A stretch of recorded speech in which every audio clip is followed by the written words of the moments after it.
si on ne va pas les chercher dans le sol, même dans 10 siècles, il y en aura encore.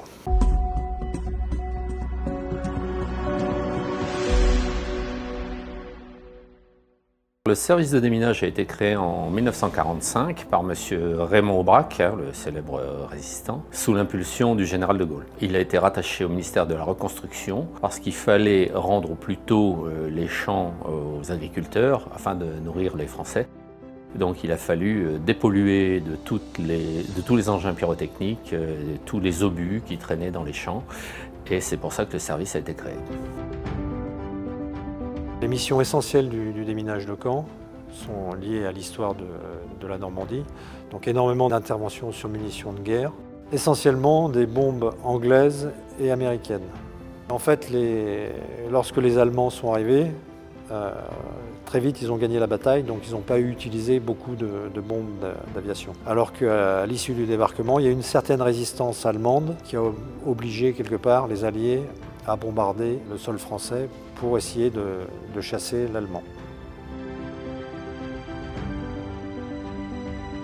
Nos fournisseurs de demandes d'intervention sont essentiellement les entreprises de construction et de travaux publics et les agriculteurs. Il y a des obus qui sont enterrés dans les champs et refont surface. Pourquoi ? Parce que les engins agricoles sont de plus en plus performants, les socs de charrues sont plus grands et on va cultiver plus profond. Donc on remonte ces obus à la surface. Forcément, en creusant, on peut trouver des obus, surtout dans les zones de combat.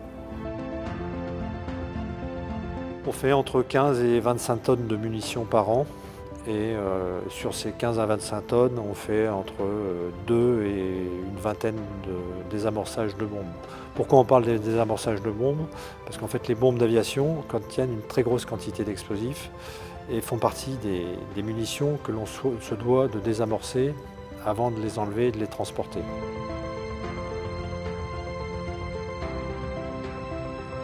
Je dirais que dans notre zone de compétence, là où on a le plus de demandes d'intervention, c'est dans le département du Calvados, puis dans la Manche, ensuite dans l'Orne et en Seine-Maritime.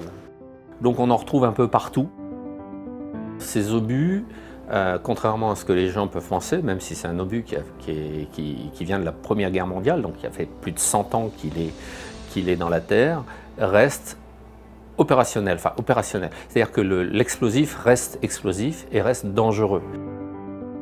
On prend toujours le côté historique. J'ai croisé énormément de gens qui avaient encore en tête l'histoire de leurs parents, grands-parents, et c'était très intéressant et c'est poignant.